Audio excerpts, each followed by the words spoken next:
या सरकारला तडीपार करण्याशिवाय पर्याय नाही. इथे जेवढेही उमेदवार आहे युतीमधले तेवढ्या सगळ्यांना तडीपार करण्याशिवाय पर्याय नाही, हे मी शेतकरी बांधवांना अगदी विश्वासाने सांगते की आपण जर का आता यांना निवडून दिलं तर आपल्याला पुढचे 5 वर्ष रडण्यासाठीच आपलं रडावंच लागेल. अशा पद्धतीचे 5 वर्ष राहतील. म्हणून आपल्याला जर चांगले दिवस आणायचे असतील तर आपण विचारपूर्वक मतदान केलं पाहिजे. जसं मी आता 2-2.5 वर्षापासून आपण बघत आहात, मी शेतकरी बांधवांसाठीच आज मी शेतकऱ्यांवर का बोलते, कारण की शेतकरी सन्मान दिवस आज आहे. मी गेल्या 2-2.5 वर्षापासून शेतकऱ्यांवरच काम करते आहे, तरुणांवर करते आहे, महिलांवर करते. माझे वडील तात्यासाहेब त्यांनी आयुष्यभर शेतकऱ्यांसाठी स्वतःला वाहून घेतलं. त्या पद्धतीने मी सुद्धा शेतकऱ्यांचे प्रश्न विधानसभेत पोहोचवण्यासाठी माझा 100% प्रयत्न असेल. कारण मी सुद्धा स्वतः कृषी पदवीधर आहे, म्हणून शेतकऱ्यांच्या समस्या, शेतकऱ्यांच्या भावना या सगळ्या मी समजू शकते. त्यामुळे मी आपल्या माध्यमातून शेतकरी बांधवांना सांगेल की मतदान करताना आपल्या हिताचं जे असेल त्याच व्यक्तीला मतदान करा. आणि मतदान करताना आपण सगळ्यांनी शिवसेना उद्धव बाळासाहेब ठाकरे, शरदचंद्रजी पवार साहेब, सोनियाजी म्हणजेच महाविकास आघाडीच्या उमेदवारालाच आपण मतदान करावं आणि मतदान रूपी आशीर्वाद द्यावेत, हे मी आपल्या सगळ्यांच्या माध्यमातून विनंती करते. कारण की शेतकरी बांधव हा काही फक्त गृहीत धरणारा विषय नाही, हा जगाचा पोशिंदा आहे, भारतीय अर्थव्यवस्थेचा कणा आहे.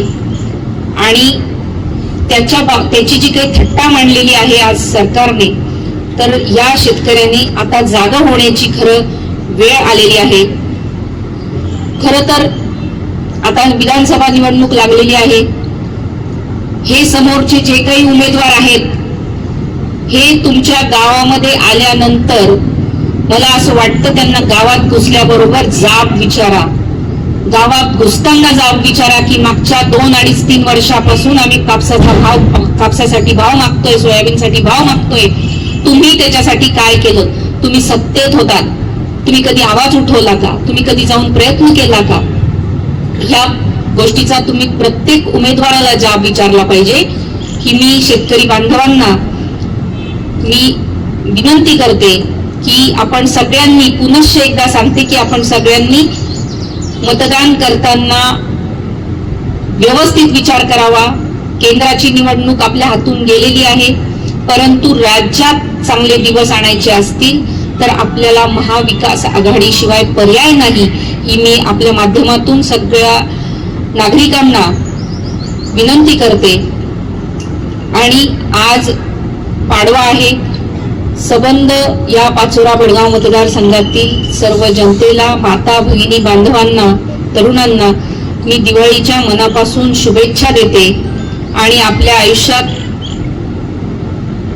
जो काही अंधार आहे तो अंधार मिटून या नवीन वर्षात आपल्या आयुष्यामध्ये भरभराटी, आनंद आणि आरोग्यमय जावं, ही मी विनंती, ही परमेश्वर जावं मी प्रार्थना करते.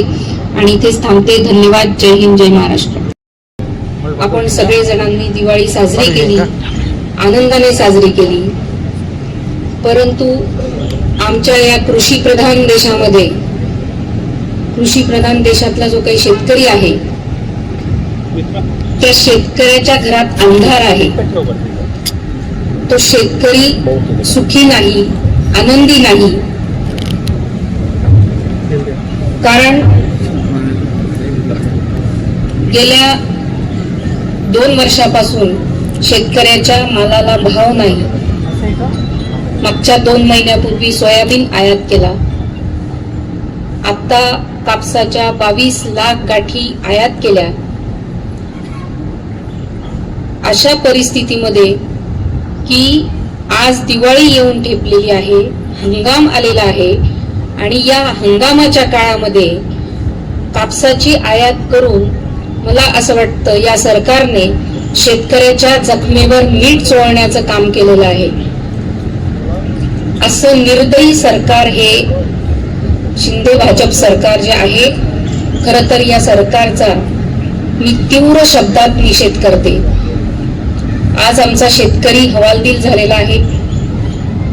जेव्हा त्यांनी बघितलं की कापसाच्या म्हणजे कापूस त्याचा उत्पन्न शेतातून त्याच्या घरात आलेला आहे आणि अशा परिस्थितीमध्ये कापसाच्या काठी आयात करणं म्हणजे त्याच्या तोंडात आलेला घास हिसकावून घेण्याचं काम या सरकारने केलेलं आहे. म्हणून खरं तर आपल्या पत्रकार बांधवांना फराळाचं निमित्त होतच, परंतु आज शेतकरी सन्मान दिवस आहे आणि या शेतकरी सन्मान दिवसाच्या दिवशी जो काही शेतकऱ्याच्या तोंडातला घास काढून घेण्यात आलेला आहे हा अतिशय शोकांतिका आहे आणि अतिशय वाईट दिवस या शेतकऱ्यावर या सरकारने आणलेले आहेत. हे या खरं पत्रकार परिषदेच्या माध्यमातून आपल्यापर्यंत पोहोचवायचं होतं आणि आपल्या माध्यमातून सबंध शेतकऱ्यांपर्यंत हे पोहोचवण्याचं एक निमित्त होतं. सोयाबीनला भाव मिळावा यासाठी आम्ही गेल्या 2-2.5 वर्षापासून अनेक आंदोलनं केलेत. आपण सगळेजण बघत आहात, आपण सगळेजण साक्षीदार आहात. धरणे आंदोलनं केले, रास्ता रोको केलं, सगळ्या गोष्टी करून बघितल्या, सरकारचा निषेध केला, तरी सुद्धा शेतकऱ्याच्या मालाला भाव मिळाला नाही. शिवसेना उद्धव बाळासाहेब ठाकरे या पक्षाच्या व्यतिरिक्त तुम्ही या पाचोरा भडगाव मतदारसंघामध्ये कोणत्या नेत्याने, कोणत्या उमेदवाराने हे आंदोलन असे केले शेतकऱ्याच्या विरोधात हे आपण दाखवून द्या. एकाही व्यक्तीने असे आंदोलन केले नाहीत. शेतकऱ्याच्या बाजूने कुणीही बोललं नाही.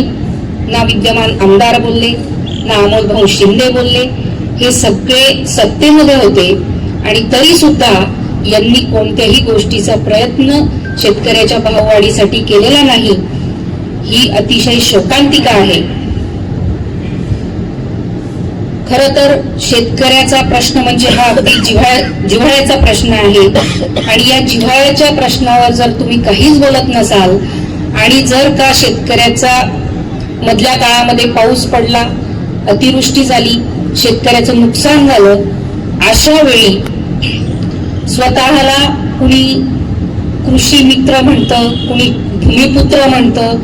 भूमिपुत्र म्हणून घेणारे फक्त शेतकऱ्याच्या बांधावर जातात आणि बांधावर जाऊन सेल्फी काढतात.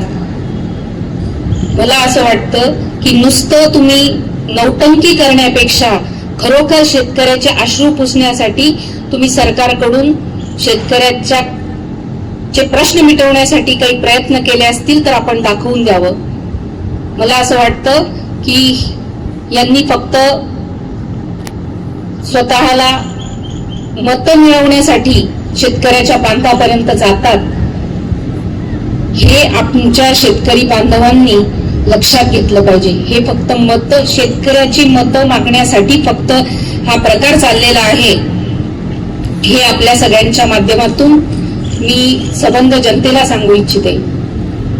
दुसरा विषय महत्वाचा, विद्यमान आमदारांनी 3000 कोटीचा विकास केल्याचा जो काही दंडोरा पिटवला.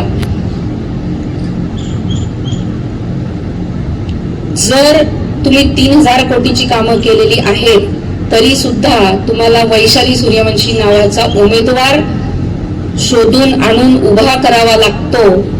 ही किती भयानक प्रकार आहे. याच्यातच तुम्हाला लक्षात आलंय की इथं आता माझी हार होणार आहे, म्हणून हा केविलवाणा प्रयत्न त्यांनी केलेला आहे. त्या दिवशी आपण सगळेजण होतात, उमेदवारी अर्ज भरण्याच्या दिवशी, शेवटच्या दिवशी किती भयानक प्रकार पाचोरा प्रांत कार्यालयात जो घडला. ही पाचोरा भडगावची संस्कृती नाही. 2 गटांमध्ये ज्या पद्धतीने मारामाऱ्या झाल्या, ज्या पद्धतीने गुंडगिरी झाली, ती गुंडगिरी या पाचोरा भडगाव मतदारसंघामधून संपवण्यासाठी सगळ्या चांगल्या लोकांना, चांगल्या विचाराच्या लोकांना एकत्र येणं गरजेचं आहे. ह्यांच्या पायाखालची वाळू घसरते आहे म्हणून हा प्रकार केलेला आहे.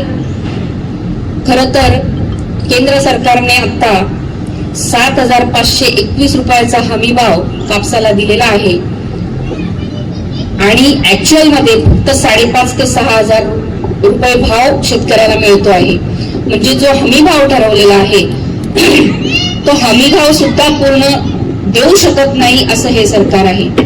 हेच मागच्या वर्षी म्हणजे उद्धव साहेब जेव्हा मुख्यमंत्री होते त्यांनी 10,000 रुपये भाव आमच्या शेतकरी राजाला दिलेला होता. अगदी कोरोनाचा सारखी महामारी असताना सुद्धा इतका चांगला भाव दिला.